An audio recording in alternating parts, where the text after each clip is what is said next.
warahmatullahi wabarakatuh, pemirsa Albios TV.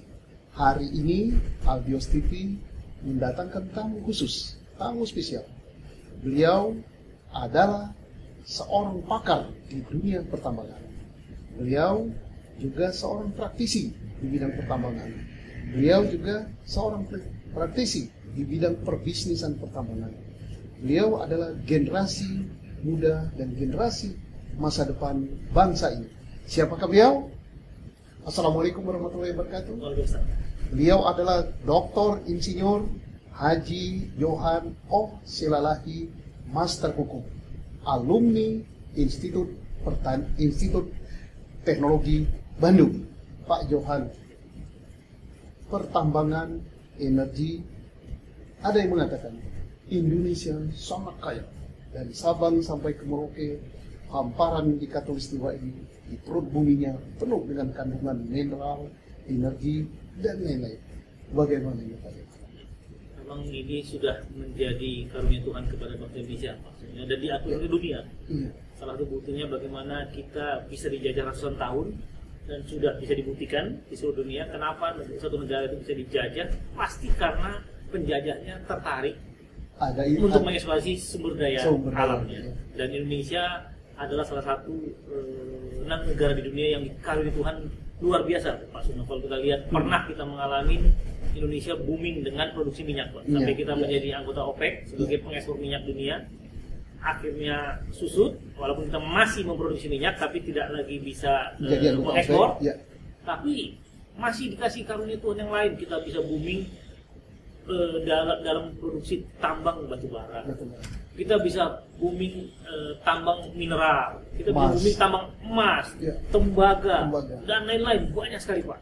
Apa yang kita nggak punya di negeri ini, dari Aceh sampai Papua, Pak Susno pasti tahu. Nah, walaupun kita harus sadari, Pak Susno, banyak bukti juga bagaimana negara-negara lain di dunia ini yang dulunya kaya raya, karena mereka dikaruniai oleh Tuhan yang Maha Kuasa dengan kekayaan alam, sumber daya alam yang luar biasa, tapi dieksploitasi habis-habisan. Pada saat itu habis, mereka lupa mengembangkan yang lebih penting adalah keunggulan sumber daya manusia. Jadi itu yang namanya competitive advantage. Jadi tidak cukup dengan kekayaan alam saja, tidak cuma hanya dengan keunggulan kooperatif atau comparative advantage. Jadi juga ternyata, Pak, kombinasi yang luar biasa itu, makanya wajar kalau Indonesia diprediksi akan menjadi satu negara bangsa maju di dunia. Karena kalau kita kembangkan keunggulan sumber daya manusia ini, competitive advantage-nya, dan kita punya dua-dua, kita punya keunggulan komparatif, kita punya keunggulan kompetitif yang tidak dimiliki oleh negara-negara maju yang lain yang unik, Pak, ya. Seperti kita bahas Singapura, Jepang, Israel. Mereka tidak punya keunggulan sumber daya alam, tapi mereka punya keunggulan sumber daya manusia. Nah, kalau Indonesia punya dua-dua, Pak, insya Allah jangan sampai terjadi seperti negara-negara yang lain yang kita lihat. Dari tadinya mereka menghasil salah satu eksportir minyak terbesar, ada yang dulunya penghasil fosfat terbesar, sekarang mereka sudah habis cadangannya dan mereka berubah seketika dari negara maju menjadi negara miskin. Para pendengar sekalian, para pemirsa, dari negara kaya bisa saja negara miskin kalau hanya mengandalkan sumber daya alam. Nanti Pak Johan akan menjelaskan berikutnya, tapi setelah yang satu ini. Para pemirsa, kita lanjutkan lagi. Pak Johan, artinya tidak cukup dengan kekayaan alam. Sumber daya manusia perlu juga. Indonesia belajar dari pengalaman negara lain. Kira-kira ke depan menurut pemikiran Pak Johan sebagai seorang ilmuwan dan sebagai seorang pakar dan sebagai seorang praktisi, bagaimana mengelola sumber daya dan bagaimana memanage sumber daya manusia Indonesia dalam rangka mengelola kekayaan kita. Jadi memang Pak Susno yang dibutuhkan oleh bangsa Indonesia, terutama menjadi motornya adalah tentunya pemerintah Indonesia. Bagaimana ada istilah dalam keuangan atau bisnis dan keuangan, monetisasi. Jadi kekayaan sumber daya alam ini kan sebenarnya punya value, Pak, punya nilai. Dalam kata lain bisa dikonversikan menjadi uang. Bisa dikonversikan menjadi sumber daya lainnya, apapun yang dikonversikan. Nah, butuh wisdom, Pak, butuh kebijakan, kearifan dari para pemimpin bangsa Indonesia, dari pemerintah Indonesia, dan juga tentunya dari seluruh generasi muda Indonesia, potensi bangsa ini. Betul, untuk memanfaatkan semua hasil-hasil dari sumber daya alam kita ini, tambang, energi, Iya. mineral dan lain-lain, dimonetisasi dalam arti dilikuidkan Pak ya, Iya. dikonversi menjadi uang yang dipakai untuk mengembangkan keunggulan kompetitif bangsa kita, yaitu Iya. pertama sumber daya manusia. Sumber daya manusia.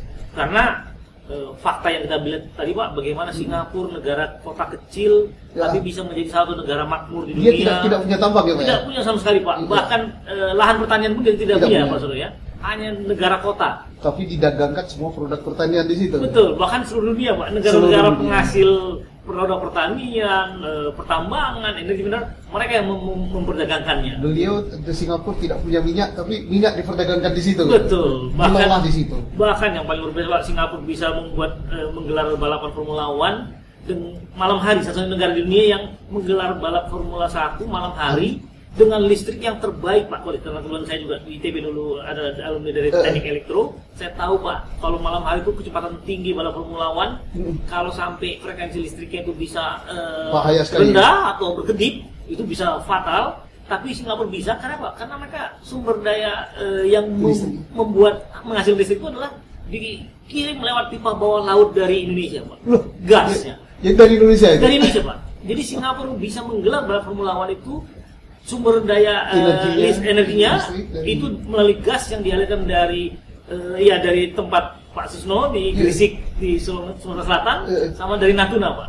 Dan itu banyak yang tidak paham, mudah-mudahan generasi muda kita jadi tahu bahwa kalau mereka jalan-jalan ke Singapura terbang naik pesawat itu sepanjang yang mereka terbang itu ada pipa yang menghubungkan Indonesia dan Singapura menghasilkan gas 24 jam dan itu yang diproduksi menjadi listrik Pak. Inilah satu kelebihannya Singapura, bukti bahwa keunggulan kompetitif atau competitive advantage berupa keunggulan sumber daya manusia itu bisa menggerakkan keunggulan sumber daya alam dari seluruh negara menjadi aset, menjadi kelebihan buat mereka, menjadi kekuatan buat mereka. Jadi tidak cukup dengan sumber daya alam saja Pak Johan ya, tetapi harus sumber daya manusia. Kita akan lanjutkan lagi setelah yang satu ini.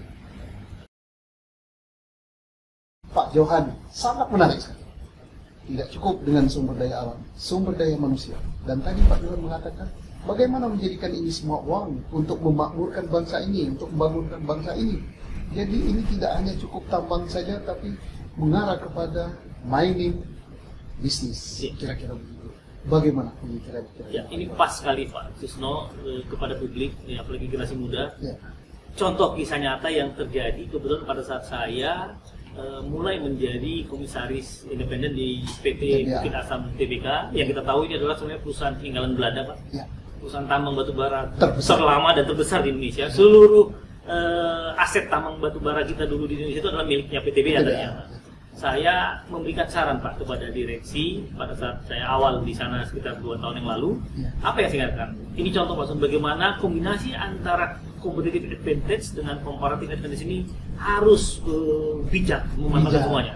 Saya bilang, saya ingatkan, jangan sampai direksi Bukit Asam terlena karena merasa Bukit Asam itu punya potensi proven reserve, ya, mana reserve-nya itu sampai 8 miliar ton, yang istilahnya Pak kalau ditambang pun sampai mungkin ratusan tahun masih nggak habis. Jadi jangan terlena. Iya, kenapa terlena saya bilang Pak? Saya ingatkan bahwa istilah Pak Sono juga pasti tahu thermal coal yang dipakai batu bara yang dipakai untuk dikonversikan menjadi listrik itu kan istilahnya thermal coal. Itu yang kalorinya antara 3.000-an sampai 4.000-an ya, sampai 5.000. Itu banyak sekali dikasih Tuhan karunia bangsa Indonesia. Tapi kita harus perhatikan, saya ingatkan waktu rapat dengan direksi pada saat awal saya di sana Pak, bahwa trennya global di Inggris mereka mulai 2019 akan menutup power plant mereka yang berbasis pada batubara.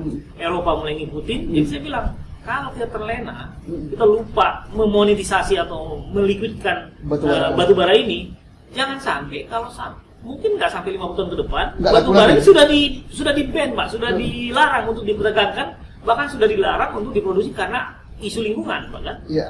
Nah, walaupun memang ada batubara yang lain yang tidak akan mungkin sampai akhir hayat dilarang, yaitu yang coking coal Pak. Sampai tahu coking coal itu yang untuk peleburan baja dan untuk peleburan baja dan smelter, pabrik semen, industri dan lain-lain Pak. Nah, tapi yang thermal coal ini ada kemungkinan akan di-ban pada saat itu. Sementara Indonesia, nah ini harus menjadi kesadaran bagi pemerintah Pak ya. kita masih punya cadangan sampai ratusan juta, ratusan Sampai tahun. miliar. Tapi akhirnya itu jadi barang antik, Pak. Jadi arang biasa saja. Betul. Karena apa? Karena sudah tidak lagi punya value yang diperdagangkan di Tidak internasional. laku di pasar internasional. Ini contoh, Pak, bagaimana mengelola kekayaan sumber daya alam ini tanpa keunggulan sumber daya manusia akan sia-sia, Pak. Jadi manusia harus berpikir bagaimana merubah batu bara menjadi liquid yang lain sehingga laku di pasar internasional. Bila perlu Indonesia tanpa saingan gitu, Pak. Betul. Bahkan tadi, Pak. Luar biasa pemikiran. Ya, Lanjut. ya, bahkan tadi, Pak, kalau bisa selain itu mengembangkan sumber daya manusia kita, selain mensejahterakan bangsa Indonesia, juga didiversifikasikan dalam bidang-bidang yang lain, Pak. Indonesia harus masuk tidak lagi hanya mengandalkan industri atau bisnis atau katakanlah sokol guru dari ekonomi kita itu hanya kekayaan sumber daya alam. Ya. Kita harus mulai masuk dalam industri-industri yang betul-betul membutuhkan keunggulan sumber daya manusia, bukan lagi mengandalkan keunggulan sumber daya alam. Sehingga kita masuk ke fase itu yang namanya mungkin, Pak, sekarang pemerintah sedang mencoba menggulirkan revolusi industri 4.0 ya, Pak ya. Mungkin maksudnya adalah apa? Bahwa Indonesia jangan lagi hanya berpikir mengeksploitasi sumber daya alam, tapi sudah masuk ke advance teknologi, sudah menghasilkan produk derivatifnya, bukan lagi hanya menghasilkan barang mentahnya. Bahan mentahnya mungkin itu juga, Pak, yang kenapa smelter mulai diwajibkan, karena Indonesia merasa kehilangan banyak potensi pendapatan. Ini contoh, Pak Susno, bagaimana kalau keunggulan sumber daya manusia itu rendah, selama puluhan tahun Indonesia hanya mengekspor bahan mentah, Pak. Jadi ya seperti dari Freeport, diekspor mentah-mentah, padahal turunannya termasuk kayak aluminium, Pak, gitu.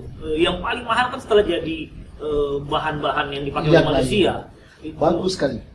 Para pemirsa Albios TV, tambah asik pembicaraan. Tantangan bagi generasi muda, bagaimana mengelola sumber daya dan bagaimana memajukan Indonesia. Setelah satu ini kita pelajari. Pemirsa Albios TV, tambah hangat. Generasi muda pasti tertarik. Kita akan memasuki sekarang tentang milenial industri 4.0. Bagaimana itu, Pak? Ya. Jadi memang kalau kita lihat, Pak, zaman berubah terus, Pak. Ya. Dan yang uniknya sampai keluar istilah sekarang itu ada dalam bahasa Inggris dikemukakan peribahasa yang innovate or die, katanya. Nah, ini pasti berinovasi atau mati. Iya, betul. Berinovasi atau mati. Ini generasi muda kita, kita yakin, Pak Susno, dengan era milenial dan eranya teknologi informasi, eranya dunia tanpa batas ini, di mana semua informasi beredar cepat sekali antar satu negara ke negara lain, bahkan antar satu benua ke benua lain. Kesadarannya apa, Pak? Bahwa ini tumbuh terus, inventor, para penemu ini terus menemukan teknologi baru. Kalau kita lihat, Pak, bahkan kalau di bidang telekomunikasi, teknologi informasi, teknologi baru itu ditemukan, diformulasikan, diluncurkan ke publik, itu bisa mematikan teknologi yang lama.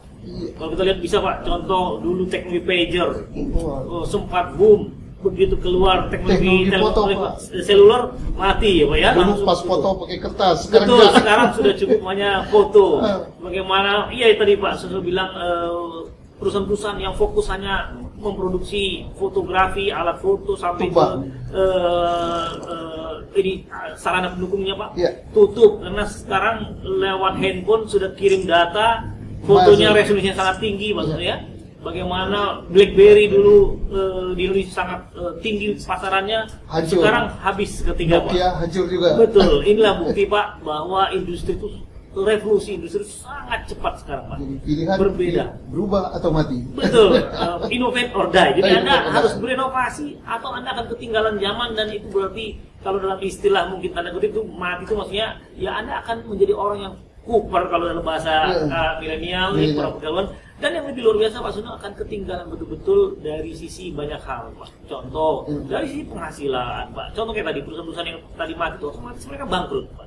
Bagaimana generasi milenial ini bisa kompetitif, menghidupi dirinya dan keluarganya nanti di masa depan, kalau dia tidak bisa mengikuti ritme atau karena perubahan yang sangat revolusioner dalam industri ini, Pak. Mungkin itu yang dibilang industri 4.0 itu adalah bagaimana manusia ini harus betul-betul terus berkompetisi, terus berkembang, mencari teknologi baru dan mencari produk-produk baru yang aplikatif, yang sangat bermanfaat buat kehidupan, dan itulah yang membuat mereka akan tetap eksis, tetap hidup, Pak. Para pemirsa Albios TV, tambah asik. Beliau bukan hanya di bidang pertambangan dan di bidang teknologi, tapi beliau adalah pebisnis juga. Nanti kita akan tanyakan bagaimana era bisnis, berbisnis di era milenial keempat. Apakah menutup dengan dunia internasional atau membuka dengan dunia internasional? Beliau akan menjawabnya setelah yang satu ini.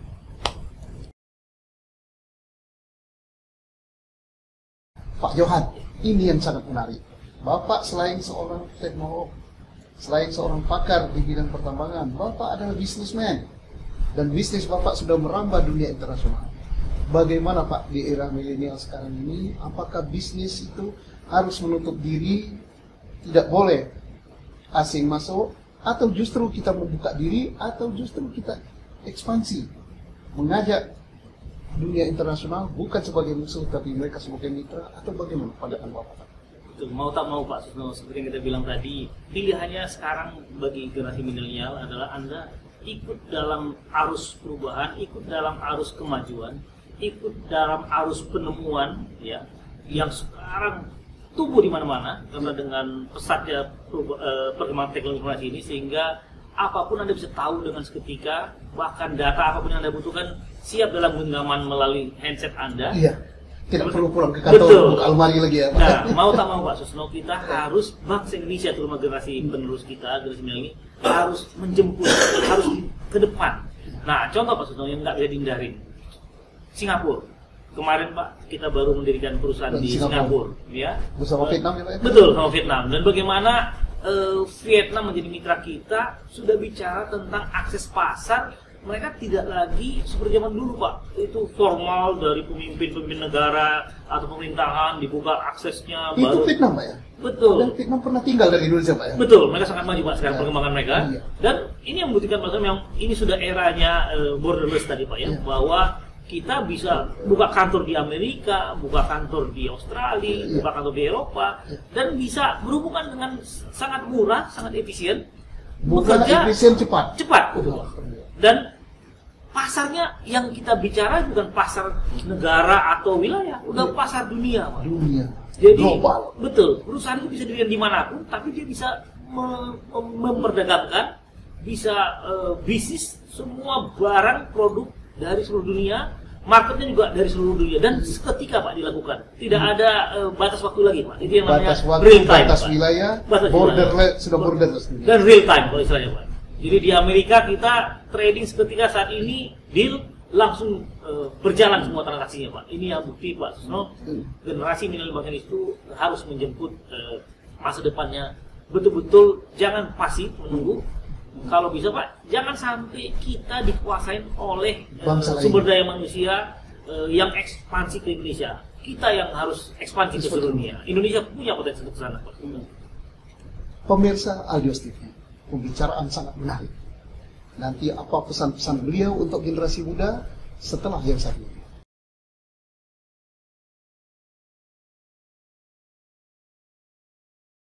Pemirsa Aldios TV sekalian, tentunya sangat tertarik dengan internasional bisnis supaya bisa go internasional di era milenial industri 4.0. Bagaimana? Hari tolong ceritakan bisnis internasional. Jadi ke adik-adik generasi penerus bangsa Indonesia, generasi milenial ini Pak Susno, Ya.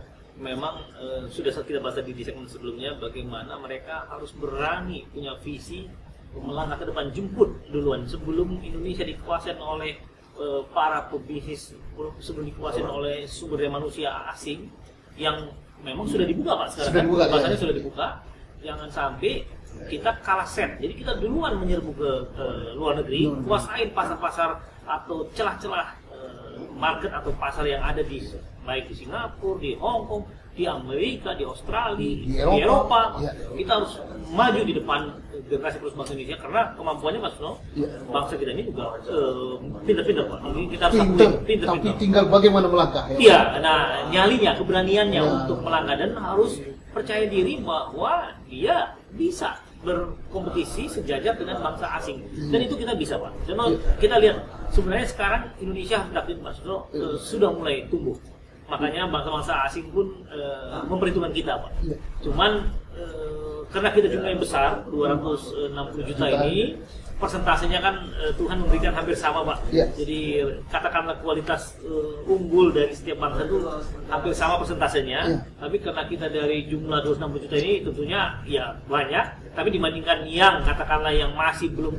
tercerahkan, Pak, yang masih banyak terlena, yang masih berleha-leha, ini yang harus kita tumbuhkan kebudayaan dirinya. Ditinggal oleh perubahan. Ya. Betul. Nah, jadi Pak Susno, saran kita ke adik-adik generasi milenial ini, seperti yang Anda sudah selama ini pahami dalam informasi yang Anda terima di handset, ya, dalam dari televisi, dari manapun sumber yang Anda terima, maka jemputlah ke depan impian itu. Yakinlah bahwa Anda, bangsa Indonesia ini adalah bangsa yang sejajar dengan bangsa lain, sehingga beranilah untuk membuka usaha tidak hanya di Indonesia. Ekspansilah ke negara lain, go internasional. Go internasional, apalagi ke negara-negara yang katakanlah sejajar dengan Indonesia, masih negara berkembang, itu pasti Anda akan bisa. Kita ingin dengar pengalaman Pak Johan. Beliau go internasional, mendirikan perusahaan internasional. Bagaimana cerita kemudahannya membuka suatu perusahaan yang base camp di negara lain? Bagaimana itu Pak Johan? Jadi ini memang menjadi masukan Pak Susno buat pemerintah kita Indonesia. Sebagai contoh, kenapa Singapura yang tadi kita bahas, Pak, negara kota, hampir tidak punya sumber daya alam, apalagi bahkan pertanian, Pak, yang untuk menghidupi rakyatnya pun nggak ada, semuanya diambil dari seluruh dunia, Pak. Dari negara-negara yang bisa menghasilkan beras, yang bisa menghasilkan sayuran, daging dan lain-lain. Nah, tapi kok bisa maju, Pak? Nah, kenapa? Karena Singapura itu keunggulan kompetitifnya, keunggulan sumber daya manusia sangat tinggi. Ini juga yang membuat Singapura menyadari, pemerintah Singapura, Pak Susno, mereka mencari terus terobosan-terobosan baru di bidang pelayanan publik, termasuk juga kepada para pelaku usaha. Jadi kalau kita lihat di Singapura, untuk membuka bisnis atau perusahaan di Singapura itu sangat mudah dan real time, seketika, Pak. Jadi untuk pendirian perusahaan di Singapura, untuk bisa langsung mulai aktivitas itu, hari itu juga didirikan dan langsung bisa beraktivitas. Hari itu juga? Iya. Jadi akte notarisnya jadi, langsung izin usahanya jadi, izin kantor jadi, terus apa NPWP-nya juga terbit. Betul. Luar biasa. Kita masih hitungan minggu, mungkin bulan, tapi mereka not until one day, ya, selesai. Tantangan untuk anak muda Indonesia. Pak Johan, sebagai penutup, mungkin ada pesan-pesan Bapak untuk generasi muda kita, untuk mengelola sumber daya alam dan untuk go internasional. Jadi harapan saya, semangat saya kepada generasi muda sekalian, saya percaya Pak Susno bahwa bangsa ini bangsa yang diberikan karunia oleh Tuhan Yang Maha Kuasa, bukan bangsa mental tempe bangsa Indonesia ini. Ini adalah bangsa petarung, bangsa yang tangguh. Ini harus yakin adik-adik sekalian generasi milenial. Yang penting apa? Pesan saya selalu 3, Pak Susno. Kalau untuk apalagi dalam bisnis. Jadi pertama harus selalu mau mengakuin kekurangan, kesalahan, ya, dan mau memperbaikinya. Mau mengakui dan mau perbaiki. Betul. Jangan merasa sudah top, sudah cukup, bagus. Betul. Itu yang dimiliki oleh Korea Selatan, Jepang, bahkan Vietnam, Pak. Nah, ada kalau istilah Jepang itu mereka, Pak, kaizen. Jadi artinya dalam bahasa itu penyempurnaan. Jadi mereka selalu setiap hari, setiap bulan, setiap tahun terus memperbaiki dirinya, terus menyempurnakan. Bukan berarti kita mau menjadi manusia yang sempurna, karena itu sempurnanya milik Allah Subhanahu Wa Taala, Tuhan Yang Maha Kuasa. Tapi kita mencoba terus untuk menjadi yang terbaik, Pak. Jadi selalu mau melakukan kesalahan, mau melakukan kekurangan, dan mau memperbaikinya. Itulah tips yang untuk sukses bagi generasi milenial. Oke, generasi muda khususnya harus mau koreksi diri dan harus mau perbaiki, kemudian harus mau go internasional. Negara kita sangat kaya, sumber daya alam kita luar biasa. Tanpa merubah sumber daya manusia kita, maka itu tiada artinya. Terima kasih Pak Johan. Terima kasih. Datang ke Gusti. Terima kasih.